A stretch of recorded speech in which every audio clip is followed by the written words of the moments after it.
So, obviously, the Declaration of Independence was successful in its primary goal. After all, the United States are, as we of right ought to be, now a free and independent country. Furthermore, the immediate effects were electrifying for many Americans. When George Washington read the Declaration of Independence to the people of New York City, under direct threat of invasion by the British, who had already occupied Long Island and Staten Island, the people of New York rioted. They tore down the brand new statue of King George III, cut off his head, cut the nose off the face, threw the head in New York Harbor, and melted down the rest of the statue, which was made of lead, to turn into musket balls to fire right back at the king's soldiers. There were other acts of patriotic vandalism elsewhere in the colonies. And, of course, the Declaration also made it legally possible, or perhaps legally palatable, for France and Spain and Netherlands, other countries, to support the United States in very meaningful ways during the war for our independence. And while the language of the Declaration of Independence to many people was not that interesting right away, the notion of a right of revolution certainly was, and remained very firmly fixed in the minds of many Americans for years, even generations to come. However, when some Americans who felt too heavily taxed, or too heavily regulated, or simply neglected by their state governments or the national government, tried to revolt, to demand redress in the 1780s and 1790s, they found that many of the revolutionary leaders who had been all for revolt in the 1760s and 1770s, when they were revolting against the British, were now much less keen on it when they themselves were in charge in the 1780s and 1790s. Patrick Henry may have once said, "Give me liberty or give me death," when protesting the policies of King George's government. But when people in southwestern Virginia around 1785 proposed splitting away from Virginia and joining the state of Franklin, Patrick Henry was perfectly willing to give them death rather than liberty, threatening to march the Virginia militia down into Abingdon and show them who was in charge.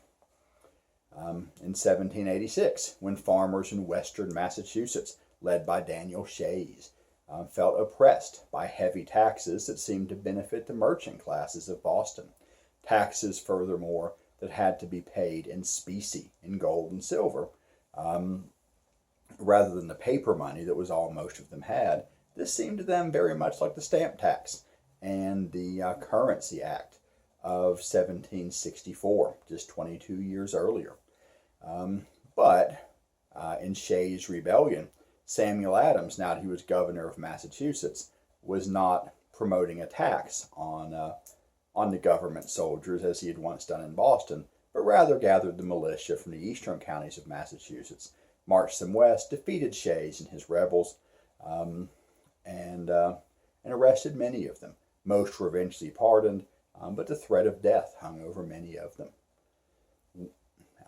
Shays' Rebellion indeed made people fear that, some people fear at least, that the people of America were too revolutionary, and the U.S. Constitution was written in part to make the central government more capable of containing revolutions and uprisings, and the common man getting perhaps a bit too frisky.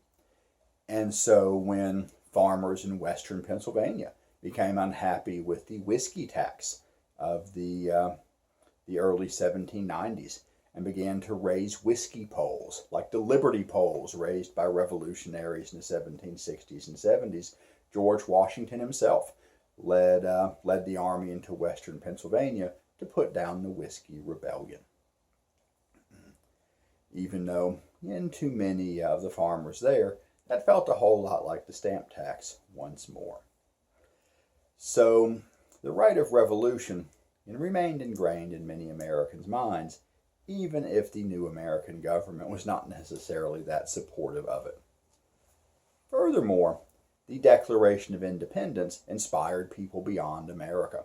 The French Revolution, of course, followed the American Revolution by just a few years and was widely supported by the United States, at least at first. Um, Over time, as the French Revolution became more radical, most Americans kind of backed away from the reign of terror and Madame Guillotine and the blood running in the streets. Um, but nonetheless, the French Revolution was clearly inspired in part by the American Revolution, even if it did not do much to mention the American Declaration of Independence directly. Many later revolutions did. The Declaration of Independence in Haiti was closely modeled on that of the United States. Likewise, declarations of independence in Venezuela, in Argentina, throughout Latin America, were modeled on that of the United States. It is a clear inspiration for declarations of independence in Africa, in Asia, and elsewhere. The Philippine Declaration of Independence is very clearly copied from it. The Vietnamese Declaration of Independence is quite clearly based on the American Declaration of Independence. Indeed, it directly refers to it. And in those places, it was a bit awkward for the United States, as in Vietnam, the United States ended up supporting the colonial power of France in opposition to the independence of the local people. Later, the United States simply took on the role of the controlling power. Although, of course, in Vietnam, it's much more complex, as there were many people there who wanted to resist communism. And while Ho Chi Minh saw himself as his country's George Washington, and saw the United States as a model in some ways, he's not as fuzzy and cuddly as some people like to imagine today. When his people were in power, they were certainly happy to massacre the educated classes, who they saw as the enemies of the common peasants.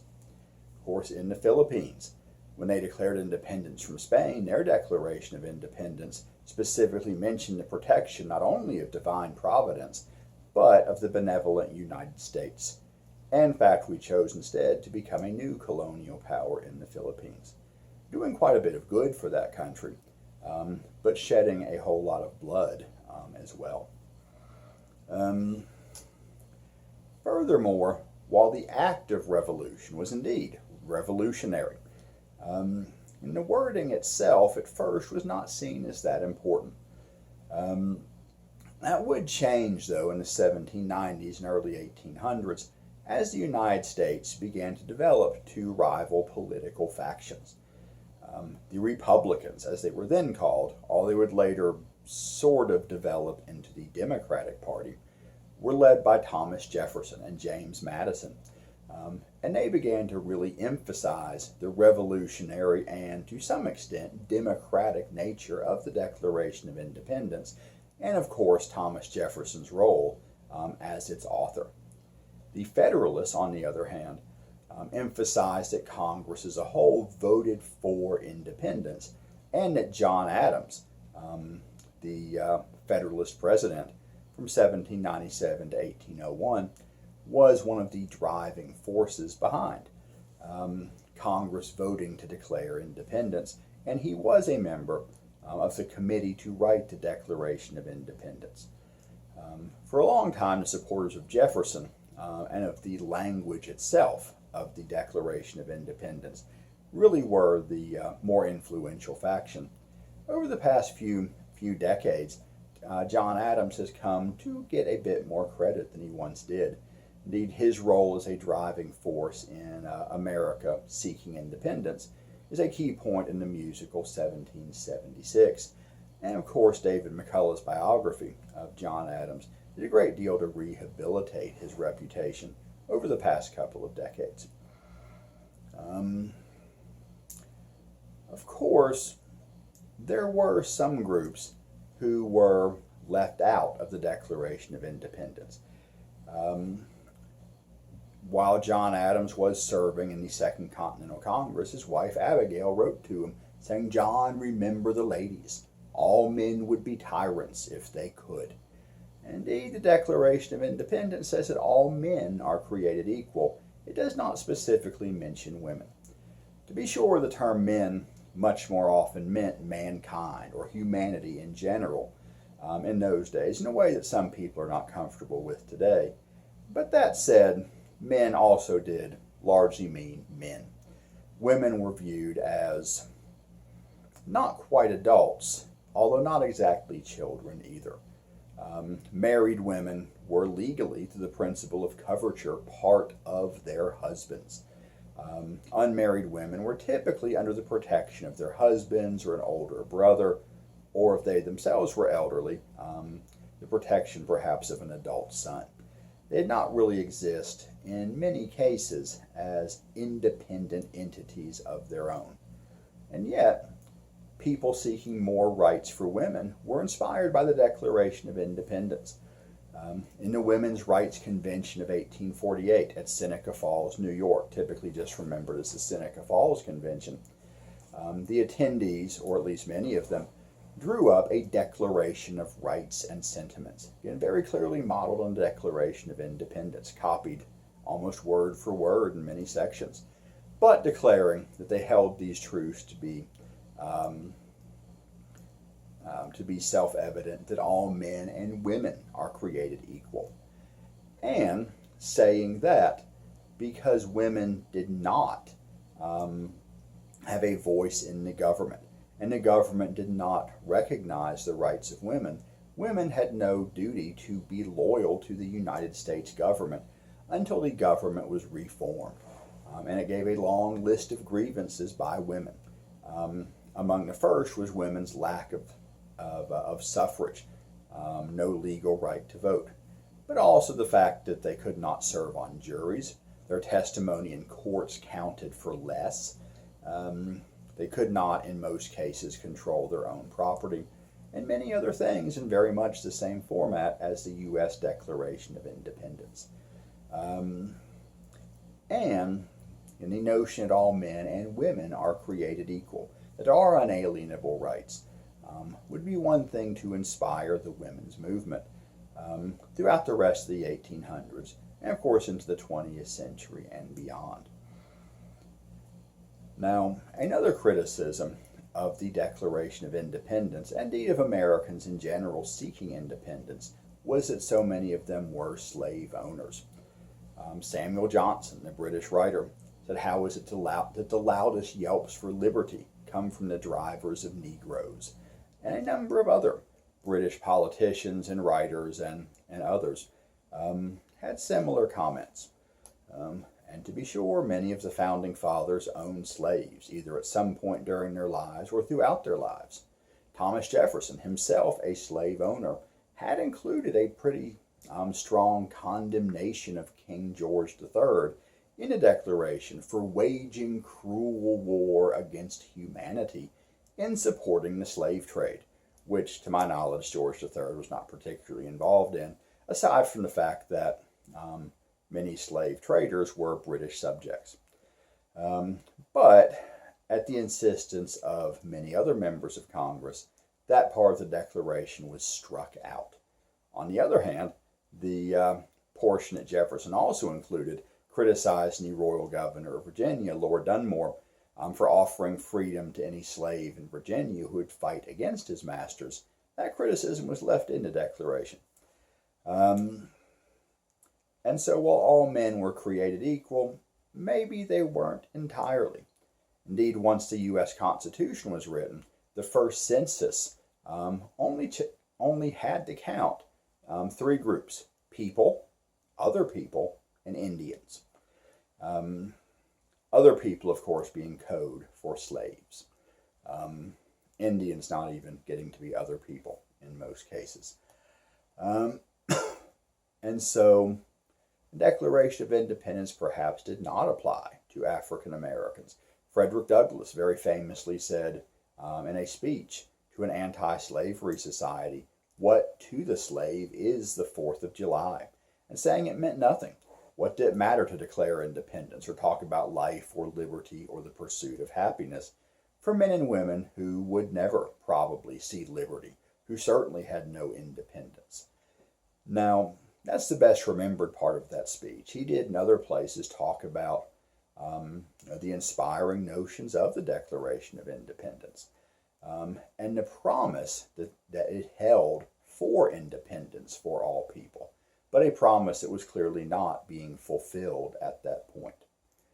Indeed, as the anti-slavery movement grew in the 1830s, especially the 1840s and 50s, and during the Civil War itself, more and more opponents of slavery did begin to use the language of the Declaration of Independence to mean freedom for all people, regardless of race, or at least white and black.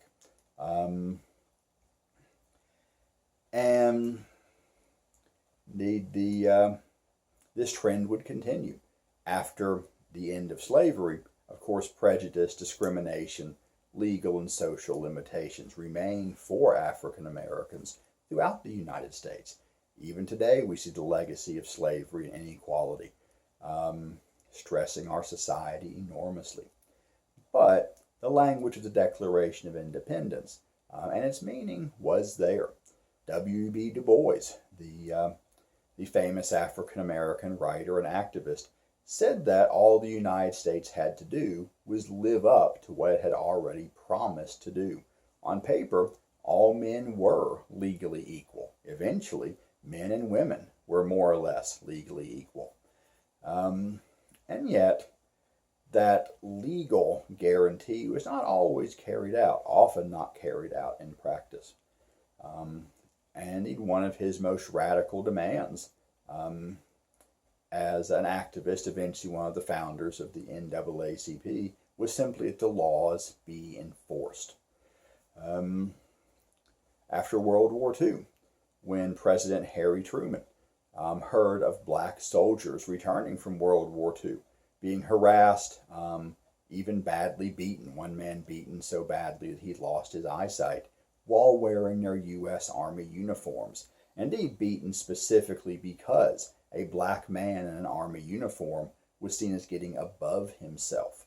Harry Truman felt forced to act because an attack on an Army veteran was an attack on the U.S. government. And while Truman himself was quite racist, and you're welcome to look up his views on Negroes, although he didn't say Negroes, or Chinamen, or Jews, felt that while he may have been racist, the Constitution was not, and ordered the Justice Department to investigate, and they produced a long report on injustice in the United States, the title of that report being "To Secure These Rights," a direct line lifted from the Declaration of Independence. And while Congress blocked most of Truman's attempts at civil rights activism, it nonetheless split the Democratic Party for a time. And Truman did take some steps. As commander-in-chief, he did order the military to desegregate. He did order the civil service to desegregate. Get inspired by America's governing documents, even if he himself had only rejected membership in the Ku Klux Klan because it was an anti-Catholic group. In the same way that he never allowed a Jewish person to come into his home, he nonetheless recognized the state of Israel, viewing that as the right thing to do, irrespective of his own prejudices. And, of course, the Declaration of Independence has continued to inspire people in America and around the world. It is true we have not always lived up to our ideals, but in many cases we have. It is easier to see the places that we have failed because they are numerous, and your failures often hurt more than your successes. But America has done many things to be proud of. And furthermore, America has always been based on an ideal. Being an American is not defined by race or by religion. Certainly those have played a very important role in American history. But what makes someone an American is their adherence to the ideals, to the principles that America stands for and was founded upon. Again, ideals we do not always live up to, but that have often inspired the best in us and people around the world.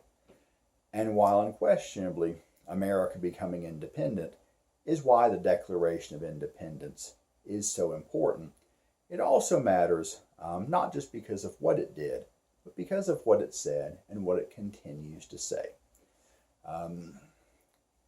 that all men are created equal, endowed by our Creator with certain unalienable rights, that among these, and not necessarily limited to these, are life, liberty, and the pursuit of happiness. And to secure these rights, governments are instituted among men, deriving their just powers from the consent of the governed. And while it's true we have not had to change our government since creating the Constitution in 1787, and history has shown that governments long established should not be changed for light and transient causes. I'm certainly not encouraging revolution today. Nonetheless, it is not wrong to question our government. Now, I say that not in response to any particular policy today or in any particular year past. All there certainly are policies of the government that I do not always approve of. But what I often think of when reading the Declaration of Independence, as I like to do from time to time, at least once a year, if not more often, is that for 15 years I read the Declaration of Independence every July 4th at one of our local historic sites here in Upper East Tennessee. And afterwards, I would usually talk with the public or occasionally some member of the media or something about the Declaration of Independence. And almost every year, throughout good times and bad times, economically or socially or otherwise, under the presidencies of George W. Bush, Barack Obama, and Donald Trump, men who in their personalities and policies are quite different. Always, I would have someone, usually more than one person, say how relevant the Declaration of Independence was today, on that day, under different presidents, under different conditions. We always must be vigilant to protect our rights, to protect our liberties. Although, as John Adams would have said, we must not confuse liberty with license, because we can do something does not necessarily mean that we should. Again, that said, one thing that can guide us is the Declaration and its principles. And so, with that in mind, I wish you a happy Independence Day and hope that you always treasure and use responsibly the independence that America has won.